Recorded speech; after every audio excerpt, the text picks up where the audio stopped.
নাহমাদুহু ওয়া নুসাল্লি আলা রাসূলিহিল কারীম, আম্মা বা'দ। সম্মানিত ভিউয়ার্স,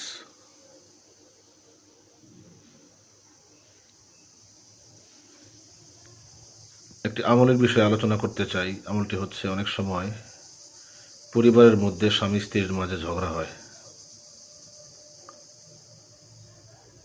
উভয়ের মাঝে মহব্বত থাকে না, ভালোবাসা থাকে না, একজন আরেকজনকে দেখতে পারে না। হয়তো স্বামী স্ত্রীকে দেখতে পারে না, আবার স্ত্রী স্বামীকে দেখতে পারে না। তো যদি এরকম হয় যে কোনো স্ত্রী তার স্বামীর ভালোবাসা পেতে চায়, তাহলে স্ত্রী এই আমলটা করবে। আর যদি স্বামী যদি কোনো স্ত্রীর ভালোবাসা পেতে চায়, তাহলে স্বামী আমলটি করবে। আমলটি হচ্ছে আল্লাহ পাকের একটি ইসিম, ইয়া ওয়াদুদু।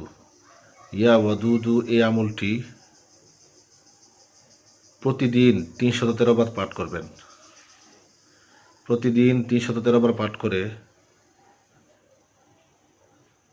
যত খাবার আছে খাবারে ফুঁক দিবেন। খাবারে, পানিতে যা আছে সমস্ত খাবারে ফুঁক দিবেন। ফুঁক দিয়ে ওই খাবার যদি স্ত্রী হয় স্বামীকে খাওয়াবেন, যদি স্বামী হয় স্ত্রীকে খাওয়াবেন। আলহামদুলিল্লাহ, যদি এই আমল করতে থাকেন, চলমান রাখেন, তাহলে আশা করা যায় যে আল্লাহর রহমতে উভয়ের মাঝে ভালোবাসা সৃষ্টি হবে।